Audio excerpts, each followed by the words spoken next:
विद्यार्थी मित्रांनो, पाठीमागील व्हिडिओमध्ये आपण व्यवसाय सेवा म्हणजे काय,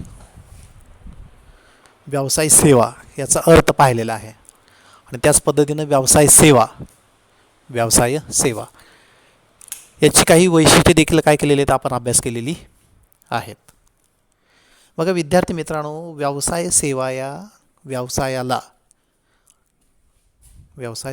व्यवसायाला सुलभपणे चालविण्यासाठी मदत करतात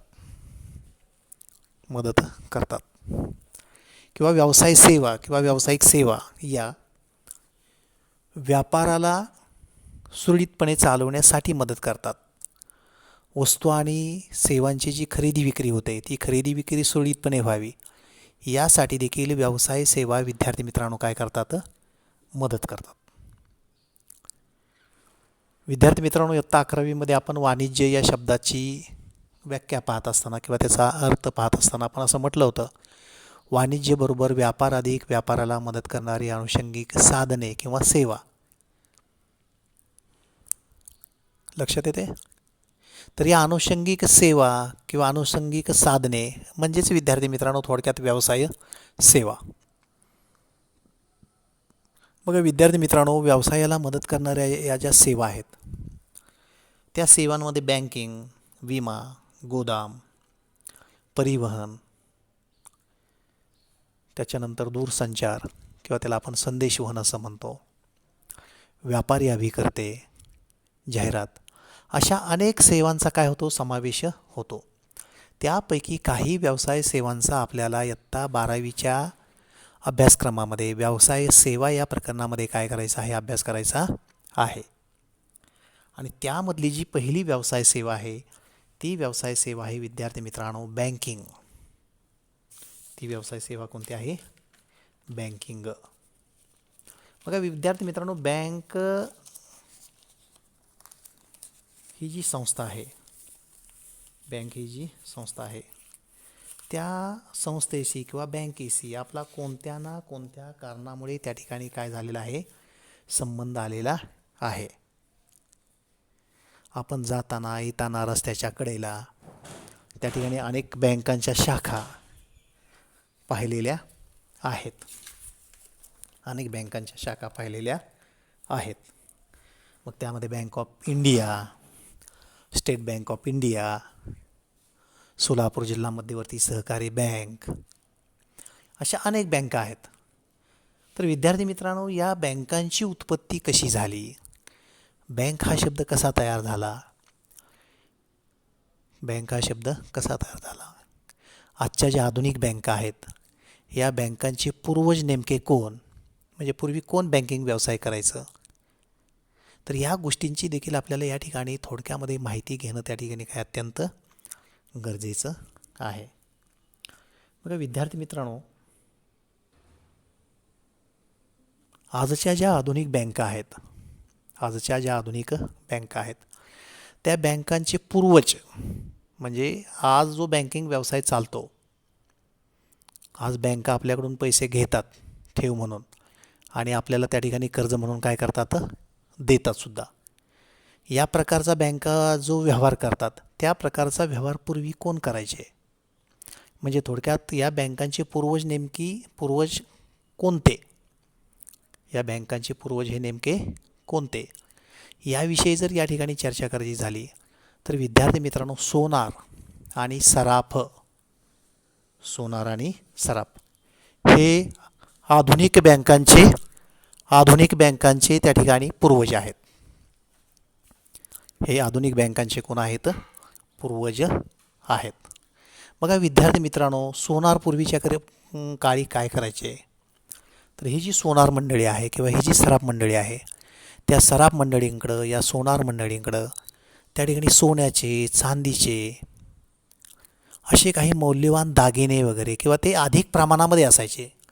आपल्याकडे जेवढे असतात त्याच्यापेक्षा जास्त प्रमाणामध्ये सोन्या चांदीचे दागिने हे कोणाकडे असायचे, सोनारांकडं किंवा कोणाकडे असायचे, सराफ लोकांकडे असायचे. आणि याच्याशिवाय हे सोन्याचे आणि चांदीचे जे दागिने आहेत किंवा जे मौल्यवान दागिने आहेत हे मौल्यवान दागिने ठेवण्यासाठी, सुरक्षित ठेवण्यासाठी ही मंडळी त्या ठिकाणी लोखंडी कपाटाचा वापर करायचे. काय करायचे? लोखंडी कपाटाचा वापर करायचे.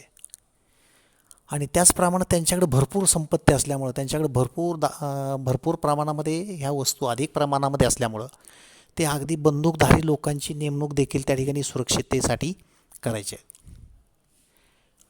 सुरक्षिततेसाठी बंदूकधारी लोकांची सुद्धा काय करायचे? ते नेमणूक करायचे. बघा विद्यार्थी मित्रांनो, यामधूनच बँकिंग व्यवसाय सुरू झाला. हे जे सोनार मंडळी, ही जी सराफ मंडळी होती, ही की नाही, ही सोनार मंडळी, सराफ मंडळी स्वतःचे दागदागिने, स्वतःचे मौल्यवान दागिने जसे त्या ठिकाणी सुरक्षित ठेवायचे, तसेच इतर लोकांचे दागिनेसुद्धा त्यांच्याकडे त्या ठिकाणी काय केले जायचे? ठेवले जायचे. इतर लोकांचे दागिनेसुद्धा काय केले जायचे? त्यांच्याकडे ठेवले जायचे. आणि मग त्याची सुरक्षितता किंवा त्याची ती काळजी घ्यायची. आणि त्यासाठी ज्यानं त्यांच्याकडे ते दागिने ठेवले आहेत त्या लोकांना थोडंसं ते शुल्क आकारायचे. काय करायचे? शुल्क आकारायचे. बघा त्या काळामध्ये असा एक पुन्हा प्रकार सुरू झाला की लोकांच्याकडं दागदागिने तर असू देच, पण दागदागिन्यांशिवाय थोडे शिल्लक पैसे देखील असायचे. आणि मग हे शिल्लक पैसे घरी कसे ठेवायचे?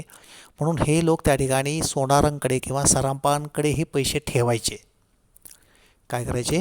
ठेवायचे, आहे की नाही. आणि सोनार लोक किंवा सराफ लोक त्या ठिकाणी त्यांच्या पैशाची देखील काय करायची? सुरक्षा किंवा सुरक्षितता ठेवायचे. बघा कालांतरानं या सराफ लोकांच्या किंवा सोनार लोकांच्या असं लक्षात आलं की लोकांच्याकडे शिल्लक पैसे आहेत, जादा पैसे आहेत, ते लोक आपल्याकडे पैसे आणून ठेवतात सुरक्षिततेसाठी. त्याच पद्धतीनं काही लोकांना पैशाची सुद्धा आवश्यकता आहे. काही लोकांना कशाची आवश्यकता आहे? पैशाची सुद्धा आवश्यकता असते. मग त्यांना आपण त्या ठिकाणी पैसे देऊयात. त्यांना काय करूयात? आपण पैसे देऊयात, आहे की नाही. आणि मग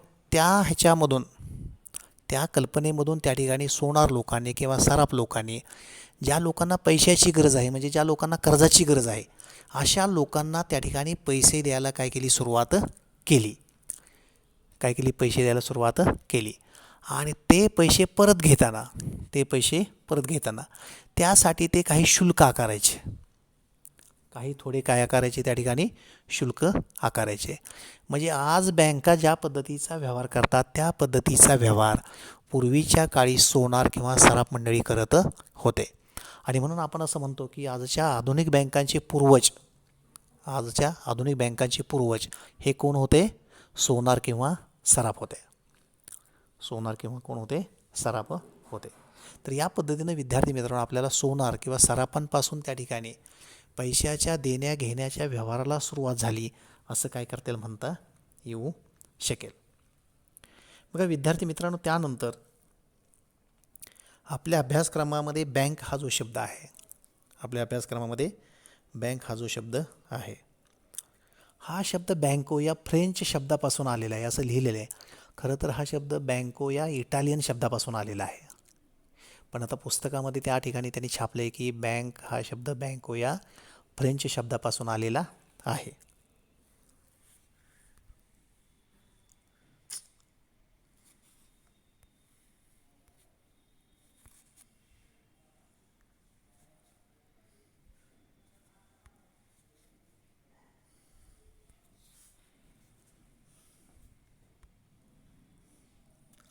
बँक हा शब्द बँको या फ्रेंच शब्दापासून आलेला आहे. बघा विद्यार्थी मित्रांनो, बँको या फ्रेंच शब्दाचा जो अर्थ आहे, त्याला खंडपीठ, त्याला काय म्हणतात? खंडपीठ असं म्हणतात. पूर्वीच्या काळामध्ये सावकार लोक कर्ज देण्या घेण्याचा जो व्यवहार आहे तो व्यवहार करण्याच्या उद्देशाने चलनाची नाणी मोठा ढीग करून ठेवायचे. काय करायचे? मोठा ढीग करून ठेवायचे. किंवा बेंचमध्ये किंवा टेबलवरती त्या ठिकाणी काय करायचे? प्रदर्शित करायचे. बेंचवरती किंवा कशावरती प्रदर्शित करायचे? टेबलवरती प्रदर्शित करायचे. बघा विद्यार्थी मित्रांनो, या पद्धतीची माहिती या ठिकाणी लिहिलेली आहे. पण तसं जर पाहिलं तर बँक या शब्दाची उत्पत्ती पाहत असताना विद्यार्थी मित्रांनो बघा बँक हा शब्द आपण म्हटल्याप्रमाणे त्या ठिकाणी किंवा पुस्तकात दिल्याप्रमाणे त्या ठिकाणी बँको या फ्रेंच शब्दापासून आलेला आहे आणि ज्याचा अर्थ खंडपीठ असा आहे. बघा पूर्वीच्या काळी जे सावकार मंडळी होते ते सावकार मंडळी कर्ज देण्यासाठी किंवा कर्ज घेण्यासाठी पैशाच्या देवाणघेवाणीचे जे व्यवहार आहेत ते व्यवहार करण्यासाठी बेंचवरती किंवा टेबलावरती त्या ठिकाणी चलनी नाणी याचा मोठा ढीग करून ठेवायचे. काय करायचे? ढीग करून ठेवायचे. आणि मग त्यावरून त्या बेंचवरून त्या ठिकाणी पुढे इटालियन भाषेमध्ये बेंचवरून त्या ठिकाणी बँको हा काय झाला शब्द रूढ झाला. आणि बँको या इटालियन शब्दाच्या पुढं त्या ठिकाणी ब्रिटिश ह्याच्यामध्ये बँको या शब्दाचा पुढं बँक हा शब्द झाला. काय झाला? बँक हा शब्द झाला. बघा विद्यार्थी मित्रांनो, अगदी 12व्या शतकामध्ये इटली या देशामध्ये त्या ठिकाणी सर्वप्रथम त्या ठिकाणी बँकेची काय केली गेली? स्थापना केली गेली. इटली या देशामध्ये बँकेची काय केली? स्थापना केली गेली. परंतु त्याही अगोदर अगदी प्राचीन काळी इटली या देशामध्ये लोंबार्डी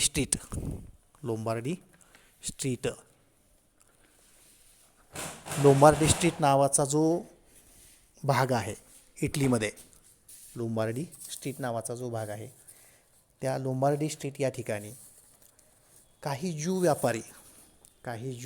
व्यापारी बघा पैशाच्या देण्या घेण्याचे व्यवहार करण्यासाठी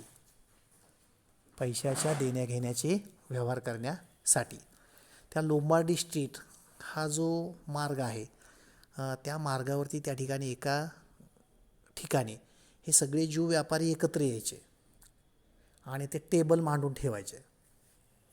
काय मांडून ठेवायचे? टेबल मांडून ठेवायचे, आहे की नाही. आणि मग त्यांच्याकडे असलेली जी नाणी आहेत, चलनाची जी नाणी आहेत ती त्या टेबलवरती काय करायचे? ते ढीग करून ठेवायचे. आणि मग ज्या लोकांना पैशाची आवश्यकता आहे त्या लोकांना त्या ठिकाणी ते काय करायचे? पैसे कर्जाऊ द्यायचे. आणि ज्या लोकांकडे जास्त पैसे आहेत असे लोक त्या व्यापाऱ्यांकडे पैसे ठेवायला यायचे. पैसे ठेवायला यायचे. पण हे सगळे जे व्यवहार आहेत हे सगळे व्यवहार त्या बेंचवरती बसून किंवा त्या टेबलावरती बसून चालायचे. बेंचवरती बसून किंवा कशावरती बसून चालायचे? टेबलावरती त्या ठिकाणी बसून हे व्यवहार ते करायचे. लक्षात येते. आणि म्हणून मग याच बेंच या शब्दापासून पुढे इटालियन भाषेमध्ये असा व्यवहार करणाऱ्या त्या लोकांना, त्या व्यवहाराला त्या ठिकाणी बँको असं नाव पडलं. काय नाव पडलं? बँको. आणि या बँकोचंच पुढे विद्यार्थी मित्रांनो त्या ठिकाणी ब्रिटिश भाषेमध्ये त्या ठिकाणी बँक असं रूपांतर झालं. काय झालं? बँक असं रूपांतर झालं. बघा इटलीमधील लोंबार्डी स्ट्रीट या ठिकाणी जे ज्यू व्यापारी पैशाच्या देण्या घेण्याचे व्यवहार करण्यासाठी टेबल टाकून बसायचे त्या लोकांना कधी कधी व्यवहारामध्ये खोट यायची. त्यांना पैशाच्या देण्या घेण्याच्या व्यवहारामध्ये कधी कधी तोटा व्हायचा. काय व्हायचा? तोटा व्हायचा. आणि मग ते रागानं ते बेंच मोडून टाकायचे. काय करायचे? ते बेंच मोडून टाकायचे. आणि त्याच्यावरून बेंच मोडून टाकणारा बँकरप्ट हा शब्द रूढ झाला. आणि हा जो बँकरप्ट हा शब्द आहे त्या बँकरप्ट या इंग्रजी भाषेमधील शब्दाचा अर्थ आहे विद्यार्थी मित्रांनो दिवाळखोर म्हणजे व्यवहारात घाटा आलेला. म्हणजे पैशाच्या देण्या घेण्याच्या व्यवहारामध्ये त्यांना तोटा आल्यानंतर थोडक्यात ते दिवाळखोर झाले. काय व्हायचे? ते दिवाळखोर व्हायचे, ठीक आहे. आणि अगदी या पद्धतीनं बँकरप्ट म्हणजे दिवाळखोर हा शब्दसुद्धा त्या काळामध्ये काय झालेलं आहे? रूढ झालेला आहे. तर या पद्धतीने विद्यार्थी मित्रांनो आपल्याला बँक या शब्दाची उत्पत्ती सांगता येईल. बँक हा शब्द इटालियन भाषेतील बँको या शब्दापासून आलेला आहे. पुस्तकामध्ये त्या ठिकाणी आपल्याला असं छापलं आहे की बँक हा शब्द फ्रेंच भाषेतील बँको या शब्दापासून आलेला आहे, ठीक नाही. दोन्ही वाक्य तुम्ही लक्षामध्ये ठेवा. परीक्षेमध्ये जसं विचारतील त्या पद्धतीनं लिहा. लक्षात येते. पण पुढे हा शब्द त्या ठिकाणी इंग्रजी भाषेमध्ये बँकोचा इंग्रजी भाषेमध्ये काय झाला? त्या ठिकाणी बँक हा झाला. काय झालं? बँक हा झाला. आणि बँको या शब्दाचा अर्थ त्या ठिकाणी खंडपीठ असा आहे. काय आहे? खंडपीठ. आणि खंडपीठ म्हणजे त्या ठिकाणी टेबल किंवा बेंच या अर्थानं हा शब्द त्या ठिकाणी काय केला जात होता, वापरला जात होता. तो कोणत्या अर्थानं, तर पूर्वीच्या काळी इटलीमध्ये लोंबार्डी स्ट्रीट नावाचा जो भाग आहे त्या भागामध्ये ज्यू व्यापारी त्या ठिकाणी पैशाच्या देण्या घेण्याचे व्यवहार करण्यासाठी कुठं येतं, एकत्र येत. आणि हे व्यवहार त्या ठिकाणी त्या बेंचवरती बसून, त्या टेबलावरती बसून करत.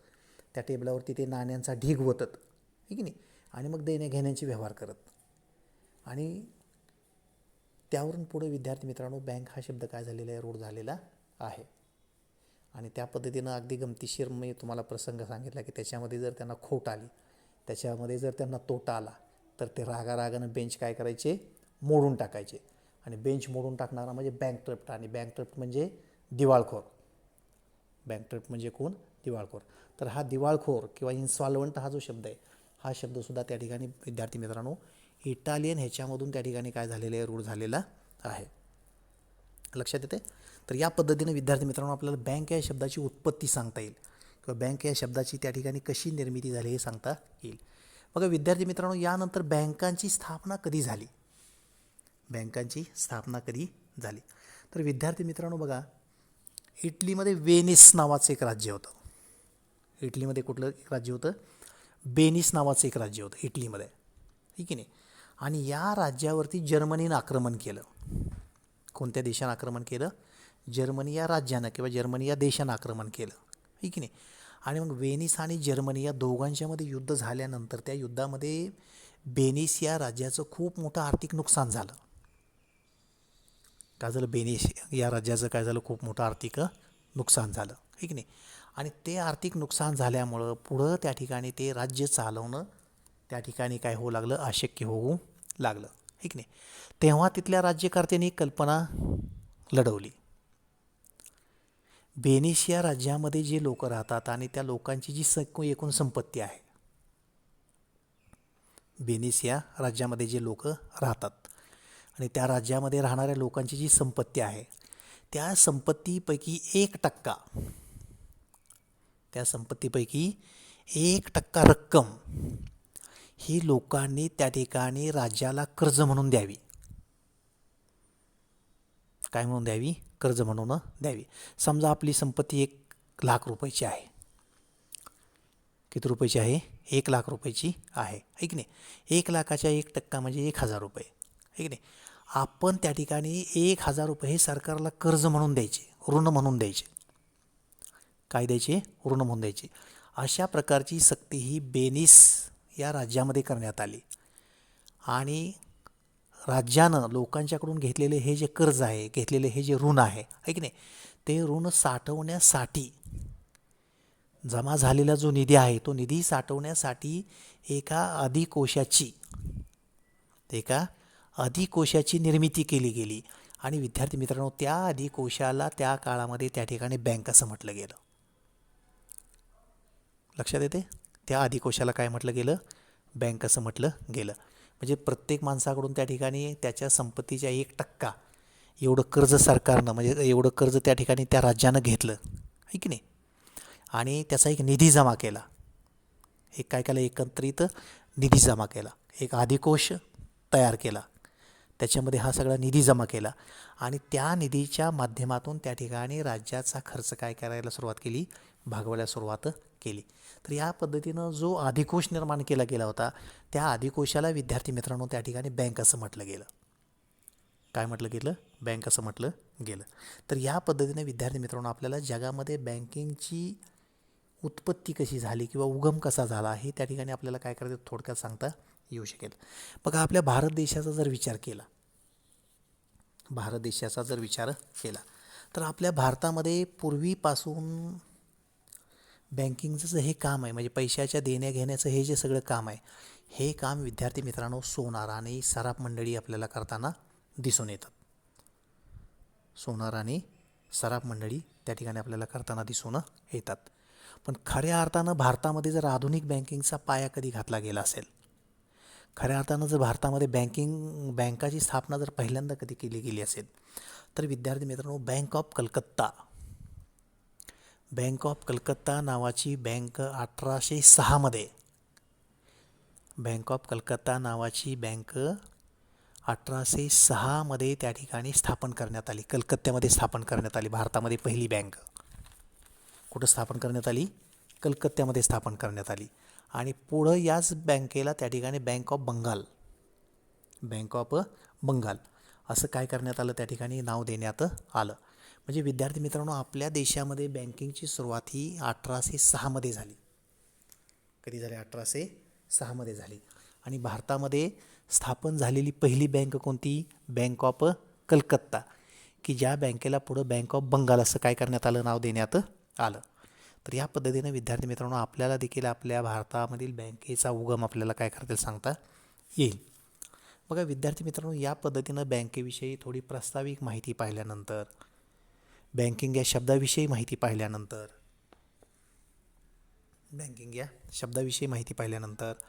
बँक या संस्थेची या ठिकाणी विद्यार्थी मित्रांनो आपल्याला व्याख्या पाहायची आहे.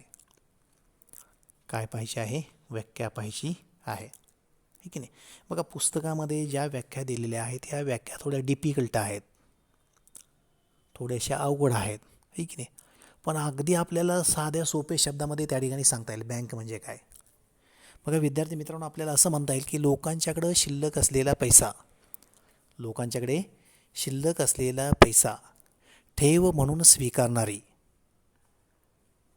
लोकांच्याकडे शिल्लक असलेला पैसा ठेव म्हणून स्वीकारणारी आणि गरजू व्यक्तींना कर्ज देणारी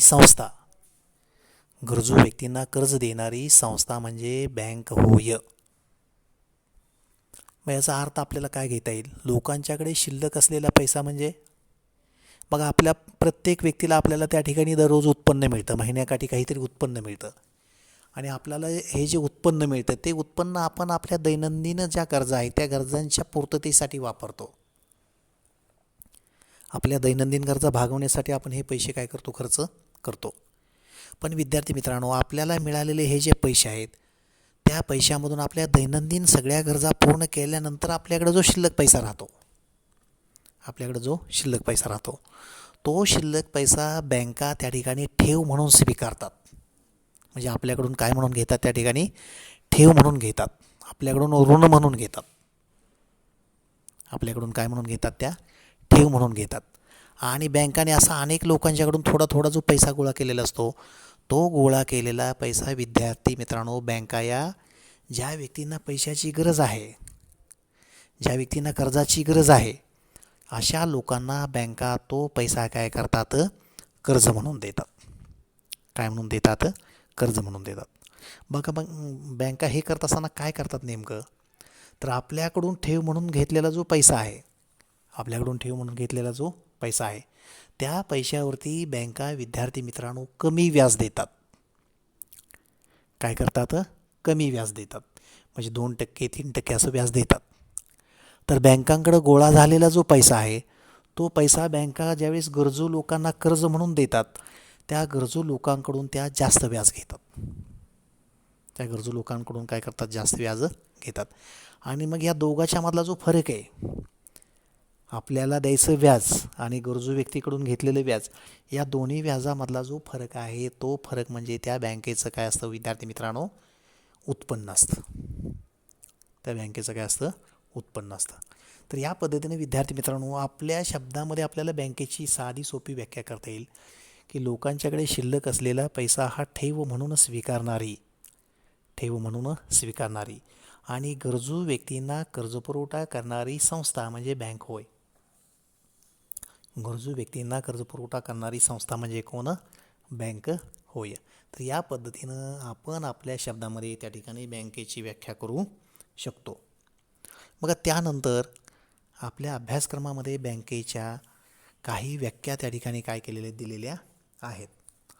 आपल्या अभ्यासक्रमामध्ये ज्या व्याख्या विद्यार्थी मित्रांनो दिलेल्या आहेत त्या व्याख्येमधली जी पहिली व्याख्या आहे ती अशी आहे: बँक ही एक आर्थिक संस्था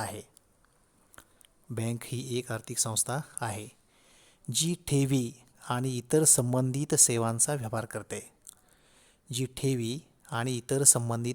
व्यवहार करते. बँक पैशाची किंवा ग्राहकांच्या आर्थिक आवश्यकतांशी संबंधित विविध सेवा प्रदान करते. बघा ही व्याख्या सहजासहजी पाठ होणारी नाही. कारण त्याचा आपल्याला सरळ सरळ त्या ठिकाणी अर्थ लागत नाही, हे लक्षात घ्या. आपल्या वाचनात जर त्या ठिकाणी सरळ सरळ एखादं वाक्य असेल तर ते वाक्य काय होतं, आपलं लवकर पाठ होतं. मग त्याने असं म्हटलं की बँक ही एक आर्थिक संस्था आहे. बँक ही एक आर्थिक संस्था आहे म्हणजे बँक ही पैशाच्या व्यवहार करणारी एक संस्था आहे. पैशाच्या देण्या घेण्याचे व्यवहार करणारी एक काय आहे, संस्था आहे. की जी संस्था ठेवी म्हणजे लोकांच्याकडून पैसे घेणे, डिपॉझिट म्हणून लोकांच्याकडून ठेवी स्वीकारणं, लोकांच्याकडून पैसे घेणं स्वीकारणं आणि इतर संबंधित सेवांचा व्यवहार करते. म्हणजे बँक फक्त आपल्याकडून पैसे ठेवून घेते एवढंच नाही, तर याशिवाय इतर जे व्यवहार आहेत, पैसे एका ठिकाणाहून दुसऱ्या ठिकाणी पाठवणं, चेकनं पैसे अदा करणं, डिमांड ड्राफ्ट जारी करणं, आहे की नाही, त्यानंतर आपल्याला गिफ्ट चेक देणं, असे जे इतर संबंधित व्यवहार आहेत त्या पद्धतीचे काय करते, व्यवहार करते. बँक पैशाशी किंवा ग्राहकांच्या आर्थिक आवश्यकतांशी संबंधित विविध सेवा प्रदान करते. बँक पैशाशी किंवा ग्राहकांच्या आर्थिक आवश्यकतांशी संबंधित विविध सेवा प्रदान करते. म्हणजे बँक पैशाशी संबंधित जे व्यवहार असतात ते व्यवहार काय करते, त्या ठिकाणी त्या ठिकाणी पार पाडते. आणि ग्राहकांच्या ज्या आर्थिक आवश्यकता असतात, म्हणजे ज्या कर्जाची आवश्यकता असतात किंवा पैसे एका ठिकाणाहून दुसऱ्या ठिकाणी पाठवणे ही जी आवश्यकता असते, अशा ज्या संबंधित सेवा असतात त्या संबंधित सेवा त्या ठिकाणी काय करते, ग्राहकांना देते. तर अशी संस्था, त्या संस्थेला काय म्हणतो आपण विद्यार्थी मित्रांनो, बँक असं म्हणतो. काय म्हणतो तिला, बँक असं म्हणतो. बघा त्यानंतर भारतीय बँकिंग नियमन कायदा 1949 नुसार त्या ठिकाणी बँक या शब्दाची त्या ठिकाणी व्याख्या करण्यात आलेली आहे. भारतीय बँकिंग नियमन कायदा 1949 नुसार त्याने असं म्हटलं की बँकिंग कंपनी म्हणजे कोणतीही कंपनी जी भारतातील बँकिंगच्या व्यवसायाचा व्यवहार करते. बँकिंग कंपनी म्हणजे कोणतीही कंपनी जी भारतातील बँकिंगच्या व्यवसायाचा व्यवहार करते. म्हणजे बँकिंग रेग्युलेशन ॲक्ट 1949, भारतीय बँकिंग नियमन कायदा हा 1949चा आहे. या कायद्यामध्ये असं म्हटलेलं आहे की बँकिंग कंपनी म्हणजे अशी कुठलीही कंपनी की जी कंपनी भारतातील बँकिंग व्यवसायाचा व्यवहार करते. बँकिंग व्यवसायाचा काय करते, व्यवहार करते. म्हणजे विद्यार्थी मित्रांनो, बँक ही सुद्धा एक प्रकारची कंपनी या कायद्यानुसार गणली गेलेली आहे. पण ही कंपनी फक्त कशाचा व्यवहार करते, बँकिंग व्यवसायाचा व्यवहार करते, इतर व्यवहार करत नाही. म्हणजे वस्तू आणि सेवांचं उत्पादन वगैरे करत नाही. तर बँकिंगचा जो व्यवसाय आहे, लोकांच्याकडून ठेवी स्वीकारणं आणि लोकांना त्या ठिकाणी काय करणं, कर्ज देणं, या पद्धतीचा जो व्यवसाय आहे त्या पद्धतीचे व्यवहार हे काय करते, बँक करते. त्याला काय म्हणतात, बँक असं म्हणतात. तर त्या ठिकाणी या पद्धतीने एका ओळीमध्ये तुम्हाला त्या ठिकाणी ही व्याख्या लिहिता येईल. या पद्धतीने एका ओळीमध्ये आपल्याला ही काय करतील, व्याख्या लिहिता येईल. तर ही व्याख्या आपल्याला काय सांगते की बँकिंग कंपनी म्हणजे कोणतीही कंपनी जी भारतातील बँकिंगच्या व्यवसायाचा काय करते, व्यवहार करते. तर या पद्धतीने आपल्याला काय करतील, व्याख्या करता येऊ शकेल. बघा त्यानंतर बँकिंगची व्याख्या 1949च्या कायद्यानुसार त्या ठिकाणी पुढं अगदी विस्तृतपणे अशी व्याख्या केलेली आहे की जी संस्था कर्ज देण्यासाठी अथवा गुंतवणुकीसाठी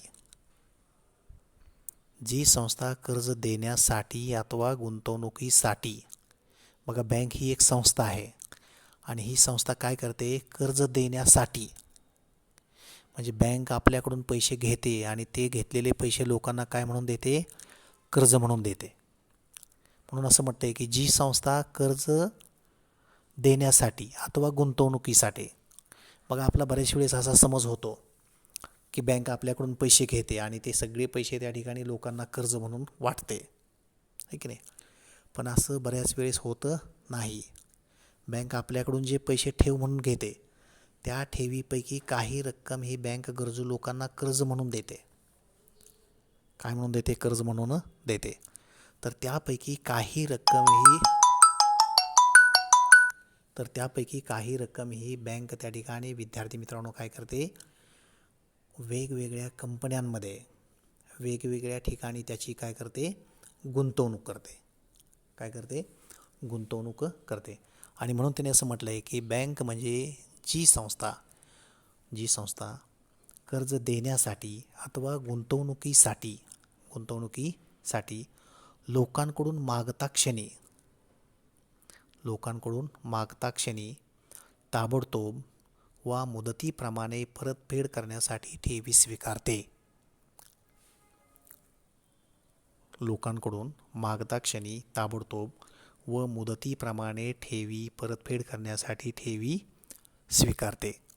बघा, एकच वाक्य आहे पण याचा अर्थ खूप मोठा आहे. लोकांच्याकडून ठेवी स्वीकारते. बँक ही लोकांच्याकडून काय स्वीकारते? ठेवी स्वीकारते. पण ठेवी कशा स्वीकारते? मागता क्षणी परत करावायच्या. कशा ठेवी स्वीकारते?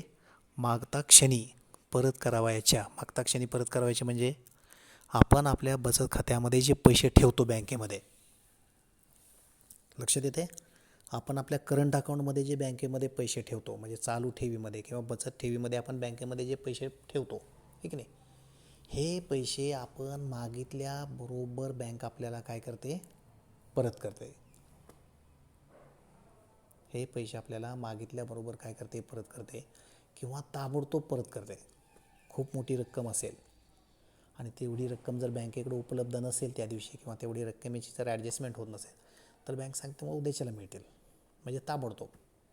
आणि मागता क्षणी म्हणजे तुम्ही बँकेमध्ये ठेवलेली आहे आणि हे ठेवलेली ठेव तुम्ही बँकेमध्ये गेला आणि तुम्ही विड्रॉल स्लिप भरून बँकेकडे दिली की तुम्ही मागितले पैसे, मग आमची ठेव परत द्या, ठीक की नाही, की लगेच बँक काय करते? तुम्हाला पैसे परत देते. म्हणजे लोकांच्याकडून मागता क्षणी किंवा ताबडतोब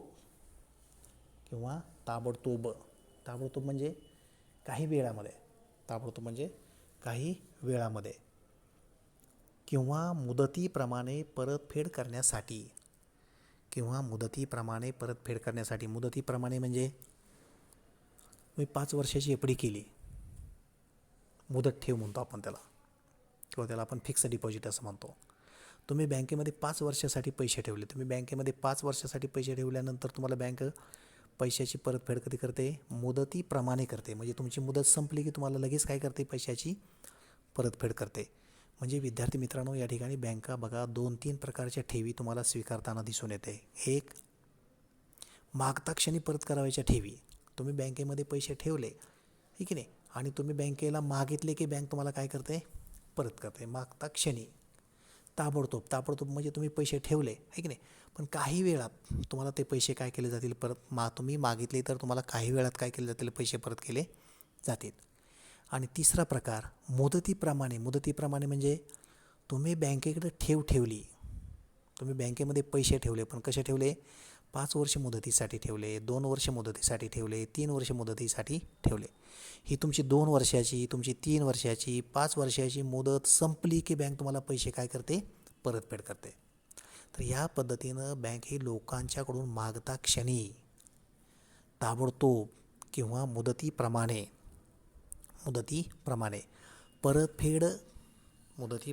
परतफेड करण्यासाठी ठेवी स्वीकारते. है की नाही? आणि या ठेवी परत काढण्यासाठी धनादेश, मसुदा किंवा ऑर्डर्सद्वारे सुविधा उपलब्ध करून देते. ती संस्था म्हणजे बँक होय. कोणती होय? बँक होय. बघा, हे पुढच्या वाक्याचा अर्थ बघा. या ठेवी म्हणजे तुम्ही 3 प्रकारच्या ठेवी बँकेमध्ये ठेवू शकता. एक, मागता क्षणी परत करावायच्या. तुम्ही बँकेत ठेवली आणि तुम्ही मागितले की बँक तुम्हाला परत करेल ताबडतोब. तुम्ही बँकेमध्ये पैसे ठेवलेले आहेत आणि ठेवलेले पैसे तुम्हाला बँक ताबडतोब परत करेल, म्हणजे काही कालावधीमध्ये, काही वेळेमध्ये तुम्हाला परत करेल. तुम्ही मुदतीवरती पैसे ठेवले, तुमची मुदत संपली की बँक तुम्हाला काय करते? पैसे परत करते किंवा परतफेड करते, ठेवीची परतफेड करते, ठीक आहे. हे 3 प्रकार झाले. आणि हे जे तुम्ही बँकेमध्ये ठेवलेले पैसे आहेत, हे पैसे तुम्हाला काढण्यासाठी बँका 2-3 प्रकारची सुविधा उपलब्ध करून देते. म्हणजे ठेवी परत काढण्यासाठी बँक ही तुम्हाला 2-3 प्रकारच्या सुविधा उपलब्ध करून देते. त्याच्यामधली पहिली सुविधा कोणती? धनादेशाद्वारे, म्हणजे तुम्ही चेकद्वारे पैसे काढू शकता. धनादेशाद्वारे म्हणजे तुम्ही चेकच्या साह्यानं पैसे परत काढू शकता. मसुदा, त्याला आपण डिमांड ड्राफ्ट असं म्हणतो. तुम्ही DDद्वारे पैसे परत काढू शकता किंवा ऑर्डरद्वारे तुम्ही ठेवलेली जी पैसे आहेत, तुम्ही ठेवलेली जी बँकेमध्ये ठेव आहे, ती ठेव विद्यार्थी मित्रांनो काय करू शकता? परत काढू शकता. अशी सुविधा देणारी संस्था, तिला विद्यार्थी मित्रांनो बँक असं म्हणतात. बघा, व्याख्या खूप मोठी आहे, पण तिचा अर्थ जर समजून घेतला तर त्या ठिकाणी समजण्यासारखी आहे. मग काय म्हणलं बँकिंग रेग्युलेशन ॲक्टमध्ये? तर बँकिंग नियमन कायदा जो 1949चा आहे, तो कायदा काय म्हणतो? तर बँक म्हणजे अशी संस्था की जी संस्था कर्ज देण्यासाठी म्हणजे लोकांना कर्ज देण्यासाठी, वेगवेगळ्या ठिकाणी गुंतवणूक करण्यासाठी, जी संस्था कर्ज देण्यासाठी अथवा गुंतवणुकीसाठी लोकांकडून मागता क्षणी ताबडतोब मुदतीप्रमाणे परतफेड करण्यासाठी ठेवी स्वीकारते. आणि या ठेवी परत काढण्यासाठी धनादेश, मसुदा किंवा ऑर्डरप्रमाणे यासारख्या ज्या सुविधा आहेत, त्या सुविधा त्या ठिकाणी तुम्हाला उपलब्ध करून देते. अशी जी संस्था आहे, त्या संस्थेला विद्यार्थी मित्रांनो आपण काय म्हणतो? बँक असं म्हणतो. तर या पद्धतीने विद्यार्थी मित्रांनो आपल्याला बँकेची काय पाहता येईल? व्याख्या पाहता येईल. मग विद्यार्थी मित्रांनो आपण बँकेविषयी काय माहिती घेतली आत्तापर्यंत? तर विद्यार्थी मित्रांनो या व्हिडिओमध्ये आपण बँकेविषयी ही माहिती घेतली. बँकेविषयी ही माहिती पाहिली की बँक, आजची जी आधुनिक बँक आहे, त्या आधुनिक बँकेचे जे पूर्वज आहेत, ते पूर्वज आपण त्या ठिकाणी सोनार आणि सराफ यांना मानतो. सोनार आणि सराफ यांना काय म्हणतो आपण? पूर्वज मानतो. मग पूर्वीच्या काळी मगाशी सांगितल्याप्रमाणे सोनार आणि सराफ यांच्याकडं सोने चांदीचे दागिने असायचे, आहे की नाही? आणि ते दागिने सुरक्षित ठेवण्यासाठी ते लोखंडी कपाटाचा वापर करायचे. त्यासाठी बंदूकधारी लोकांची काय करायची? ते नेमणूक करायचे. आणि त्यामुळे त्यांचे सोन्या चांदीचे दागिने हे सुरक्षित राहायचे, आहे की नाही? आणि त्यानंतरच्या काळामध्ये त्या ठिकाणी लोकांच्याकडे असलेले दागिनेसुद्धा लोक त्यांच्याकडे ठेवू लागले, त्यामुळं ते सुरक्षित राहू लागले, आहे की नाही? त्यानंतरच्या काळामध्ये लोक त्यांच्याकडे असलेले जे पैसे आहेत, ते पैसे त्या ठिकाणी सोनार किंवा सराफ लोक यांच्याकडे ठेवू लागले, आहे की नाही? ते सुरक्षित राहू लागले. आणि त्यानंतर त्यांच्या असं लक्षात आलं की लोक जसे आपल्याकडे पैसे ठेवतात, शिल्लक पैसे ठेवतात, तसं काही लोकांना पैशाची गरज आहे. काही लोकांना पैशाची काय आहे? गरज आहे की नाही? मग त्या लोकांना हे सोनार आणि सराफ मंडळी काय देऊ लागले? त्या ठिकाणी पैसे कर्ज म्हणून देऊ लागले, आहे की नाही? आणि हे कर्ज परत घेताना ते त्यातला थोडंसं काय आकारत असत? शुल्क आकारत असत. त्याला आपण काय म्हणतो? व्याज म्हणतो, आहे की नाही? म्हणजे पूर्वीच्या काळी सोनारकडं लोक दागिने ठेवायचे, पैसे ठेवायचे, आणि सोनार आणि सराफ यांच्याकडून लोक गरज पडली तर पैसे काय करायचे? त्या ठिकाणी कर्जानंसुद्धा घ्यायचे, आहे की नाही? म्हणजे पूर्वीच्या काळचे जे सोनार होते, जे सराफ होते, ते आजच्या बँकेसारखा व्यवहार करत होते, म्हणून त्यांना आपण त्यांचे काय म्हणतो? त्या ठिकाणी पूर्वज समजतो. लक्षात येते? त्यानंतर विद्यार्थी मित्रांनो आपण बँक या शब्दाची उत्पत्ती पाहिली. मराठी भाषेमध्ये जो आदिकोश, बँक हा इंग्रजी शब्द आहे, मराठी भाषेमध्ये जो आदिकोश हा शब्द आहे, त्या आदिकोश या शब्दाला विद्यार्थी मित्रांनो इंग्रजीमध्ये काय म्हणतात? बँक असं म्हणतात. काय म्हणतात? बँक असं म्हणतात. आणि बँक हा जो शब्द आहे, तो शब्द विद्यार्थी मित्रांनो बँको या फ्रेंच शब्दापासून आलेला आहे. कोणत्या शब्दापासून आलेला आहे? बँको या फ्रेंच शब्दापासून आलेला आहे. त्याचा अर्थ खंडपीठ किंवा बेंच किंवा टेबल असा आहे, की नाही? मग पूर्वीच्या काळी जे सावकार मंडळी होते, ते सावकार मंडळी त्या ठिकाणी पैशाच्या देण्या घेण्याचे व्यवहार करण्यासाठी त्या टेबलावरती, त्या बेंचवरती चलनी नाण्यांचा ढीग करायचे. काय करायचे? चलनी नाण्यांचा ढीग करायचे. आणि मग पैशाच्या देण्या घेण्याचे काय करायचे? त्याच्यातून ते व्यवहार करायचे, आहे की नाही? काय करायचे? व्यवहार करायचे.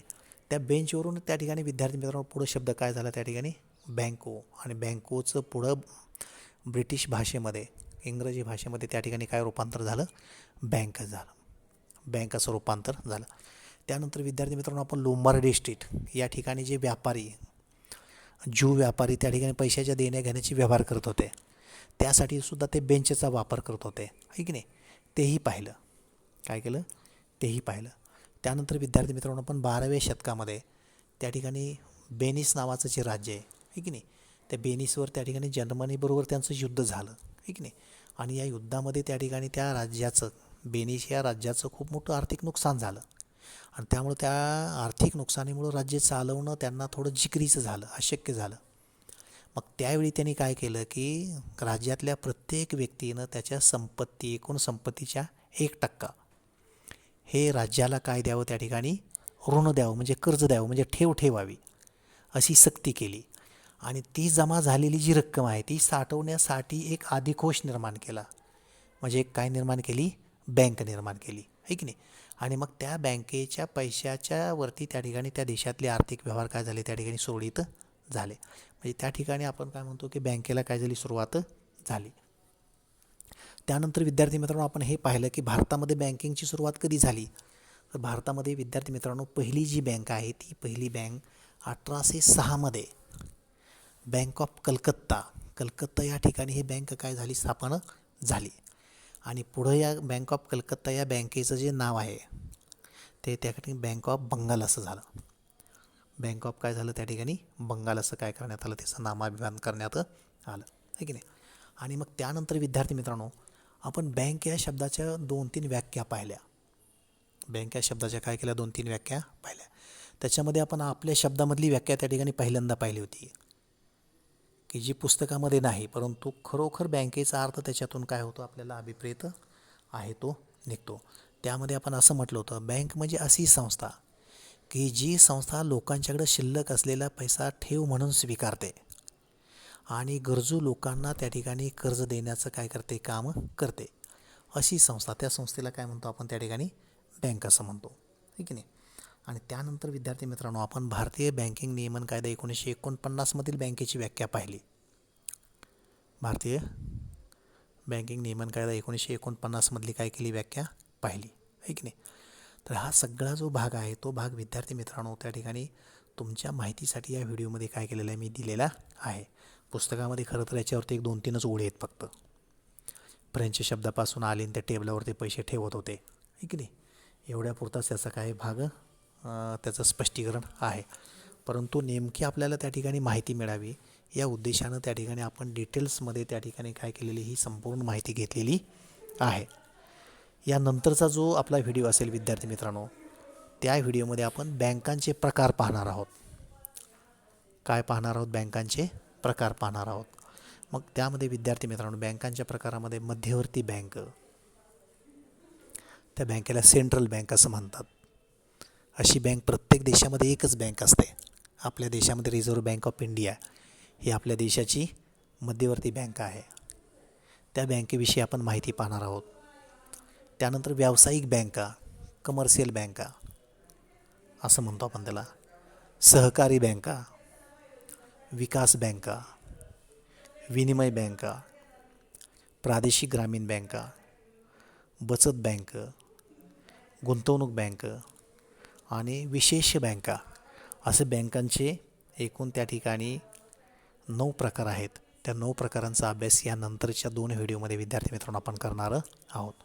उद्याचा जो व्हिडिओ आहे त्या व्हिडिओमध्ये आपण रिझर्व्ह बँकेची स्थापना कशी झाली, RBIची स्थापना कशी झाली आणि या स्थापनेमध्ये डॉक्टर बाबासाहेब आंबेडकर यांचं काय महत्त्वाचं योगदान आहे, हिल्टन यंग कमिशनच्या पुढे त्यांनी काय साक्ष दिली, याविषयीची माहिती त्या ठिकाणी विद्यार्थी मित्रांनो आपण घेणार आहोत. आणि त्याचबरोबर बँकेचे इतर 1-2-3 प्रकारसुद्धा आपण काय करणार आहोत, अभ्यासणार आहोत. विद्यार्थी मित्रांनो तुम्हाला जर हा व्हिडिओ त्या ठिकाणी आवडलेला असेल, तुम्हाला जर समजलेलं असेल याच्यातून काही, तर निश्चितपणे या व्हिडिओला काय करा, लाईक करा. आणि विद्यार्थी मित्रांनो आपण हे व्हिडिओ पहा, पुस्तकं घ्या आणि पुस्तकातून त्या ठिकाणी वाचन करा. तुम्हाला बराचसा भाग काय होईल त्या ठिकाणी समजून जाईल.